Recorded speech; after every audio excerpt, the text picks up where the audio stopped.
Series चल रही है हाउ टू मेमोराइज लेसन और या how to learn a lesson, किस तरह से आप चीज़ों को तैयार कर सकते हैं, किस तरह से अपना सबक याद कर सकते हैं। तो उसमें हम फर्दर आज 3 मेथड्स डिस्कस करेंगे, जिसमें है पहला सबसे मेकिंग नोट्स या टेकिंग नोट्स भी कह सकते हैं हम, चीज़ों के नोट्स बनाना या चीज़ों के नोट्स लेना। जब आप कोई चैप्टर या कोई लेसन पढ़ रहे होते हैं तो उसमें से आप इंपॉर्टेंट लाइनें जो होती हैं, इंपॉर्टेंट वर्ड्स होते हैं, उनको आप अलग से लिख लेते हो। बेसिकली जब आप नोट्स बना रहे होते हो तो आप चीज़ों की इन कोडिंग करवा रहे हो, तो कोडिंग करवा रहे हो तो अपने माइंड से, अपनी मेमोरी के अंदर। जैसे आप कोई चीज़ कोई लिखते हो, कोई लाइन या कोई वर्ड लिखते हो, तो आपका जो माइंड होता है मेमोरी के अंदर उस लाइन को लेके या उस वर्ड को लेके क्या कर देता है जी, कोडिंग कर देता है।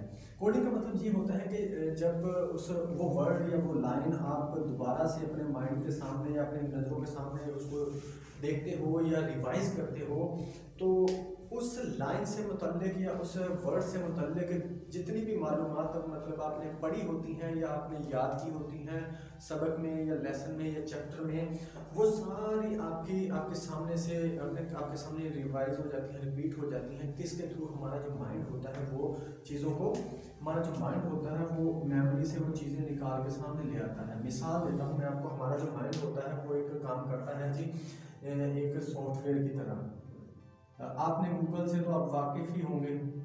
तो जैसे जब आप गूगल के ऊपर कोई वर्ड लिखते हैं, जब आप गूगल के ऊपर कोई वर्ड लिखते हैं तो वो क्या करता है, उस वर्ड से मुतल्लिक जो A to Z आप उसके पास इंफॉर्मेशन मौजूद होती है वो सारी निकाल के आपके सामने स्क्रीन के ले आता है और आपको बताता है कि इस वर्ड का मीनिंग क्या है, ये वर्ड बेसिकली है क्या, ये किस लैंग्वेज का है, किस मुल्क का है, किन लोगों ने सबसे पहले यूज़ किया है, इसको बेसिकली कहाँ पे यूज़ कर सकते हैं, ये वो एटसेट्रा। मतलब बहुत सारी मालूमात आपके सामने निकाल के ले आता है। मतलब आपके सामने हर तरह की उसकी मालूमात आपको दे देता है। इसी तरह से हमारा माइंड होता है। जब आप नोट्स बना रहे होते हो चीज़ों के, जब आप चीज़ों के नोट्स बनाते हो तो बेसिकली आप वो वर्ड या वो लाइन लेके आप अपने माइंड को क्या दे रहे होते हो, हिंट दे रहे होते हो कि जी ये हमारे पास हिंट है, इसके बारे में आप मालूमात हमारी मेमोरी में सेव कर दो। अपने माइंड से काम करवा रहे हो, लेकिन हमें नहीं पता होता। अच्छा जी, तो जैसे ही आप वो जो नोट्स हैं आप उसको रिवाइज करते हो या देखते हो, तो जैसे गूगल ने मैंने आपको बताया कि काम करता है कि वो सारी मालूमात आपके सामने निकाल के ले आता है। इसी तरह से जैसे आप जब आप नोट्स को पढ़ते हो जो आपने बनाए होते हैं, हमारी मेमोरी में जितनी मालूमात तो उस वर्ड से मुतल्लिक या उस लाइन से मुतल्लिक आपने सेव करवाई होती है वो सारी निकाल के आपके सामने ले आता है। और इस तरह से चीज़ें आप अच्छे से रिवाइज कर सकते हो क्योंकि आपकी मेमोरी में वो उसकी कोडिंग हुई पड़ी होती है। ये वाला जो मेथड है, इसका फ़ायदा आपको क्या होता है? इसका फ़ायदा आपको एग्ज़ाम्स के दिनों में होता है। जब आपके पास जब आपके एग्ज़ाम होते हैं तो आपको पता है कि आपने बुक पूरी रिवाइज़ करनी होती है। तो वो 1 या 2 दिन में आपने रिवाइज़ करनी होती है, तो आपको पता है कि आप ऐसा नहीं कर सकते। 1 दिन में आप पूरी बुक रिवाइज़ नहीं कर सकते। उस वक़्त क्या होता है, उस वक़्त आपके ये जो नोट्स बने होते हैं, ये आपके काम आते हैं। जैसे ही आप नोट्स बनाए हुए होते हैं, वो आप रिवाइज़ करते हो, मैंने आपको बताया है कोडिंग हुई होती है, तो और वो गूगल की तरह हमारा जो माइंड होता है सॉफ्टवेयर की तरह काम करता है।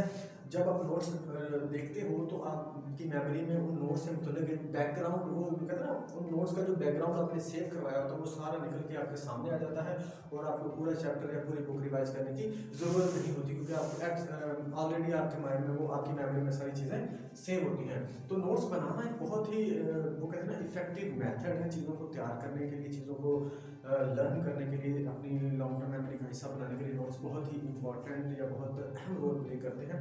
तो नोट्स बना के आप चीज़ों को बेहतर तरीके से याद कर सकते हैं। उसके बाद है जी एसोसिएशन।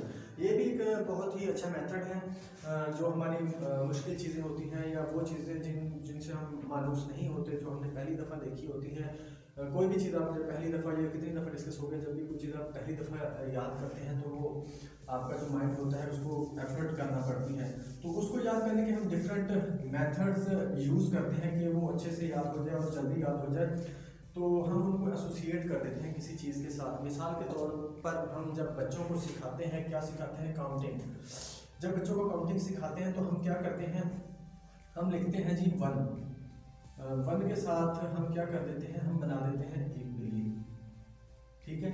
जब हम 2 लिखते हैं तो उसके साथ हम बना देते हैं 2 बिल्लियाँ। ठीक है। इसी तरह से जब हम 3 लिखते हैं तो उसके साथ हम 3 बिल्लियां बना देते हैं, 4 लिखते हैं तो उसके साथ हम 4 बिल्लियां बना देते हैं। ये देखिए बच्चा बिल्ली के साथ फेमिलियर है, बच्चे को पता है कि बिल्ली क्या होती है, उसने देखी होती है अपनी आंखों से। तो हम उसको क्या सिखा रहे हैं जी, काउंटिंग सिखा रहे हैं एसोसिएट करके, किसके साथ, बिल्लियों के साथ। इस तरह से जब आप चीज़ों को एसोसिएट करके याद करते हो तो ना सिर्फ वो बच्चा शौक से याद करेगा बल्कि उसको जल्दी भी याद कर लेगा और उसको जल्दी समझ आ जाएगी कि ये बेसिकली है क्या, और वो उनको अपने माइंड में बिठा लेता है। तो चीज़ों को एसोसिएट करके बहुत अच्छे से याद किया जा सकता है। इसी तरह से अगर आप फर्ज करें बायो के स्टूडेंट हैं और आपका जो टॉपिक है वो है शुगर, आप शुगर के बारे में जानना चाहते हैं, आप अपने आसपास देखें, अल्लाह ना करे आपके ख़ानदान में किसी को शुगर हो, अगर नहीं है तो अच्छी बात है, लेकिन अगर है तो आप शुगर से मतलब उनसे जाके आप बात करें कि शुगर बेसिकली है क्या, वो आपको इसके सिम्टम्स क्या हैं, आपको इसको कंट्रोल करने के लिए क्या करना पड़ता है, आप किस तरह से इसका ट्रीटमेंट करवा रहे हैं, आपको इसकी वजह से प्रॉब्लम्स क्या आ रही हैं, और इसका इलाज आप कितने से तक करवा रहे हैं, कहाँ से करवा रहे हैं, इसमें आप क्या यूज़ कर रहे हैं, क्या परहेज़ करते हैं, क्या चीज़ें खाते हैं। तो मतलब इस तरह से चीज़ें आपको एसोसिएट, जब आप अपने आसपास के माहौल से एसोसिएट करते हैं तो चीज़ें आपको लंबे अरसे के लिए और अच्छे से याद हो जाती हैं, बजाय इसके कि आप उसका रटा मारें। वो कहते हैं ना, जब बंदा प्रैक्टिकल करता है असल में सीखता तभी है। तो अगर आपने शुगर के बारे में देखना है तो आप अपने आसपास देखें, कोई मरीज ढूंढ लें शुगर के मतलब, तो उससे जो आप चीज़ें पूछोगे तो आपके वो कहते हैं ना मेमोरी के में अच्छे से सेव हो जाती हैं, क्योंकि वो एसोसिएट करती हैं अपने किसी इंसान के साथ, वो एक्चुअल में रियल में, क्योंकि उसको वो प्रॉब्लम थी। तो एसोसिएशन भी एक बहुत अच्छा मेथड है, अगर आप इसको यूज़ करें, अगर आपको ये यूज़ करना आता है तो बहुत अच्छे से चीज़ें याद हो जाती हैं।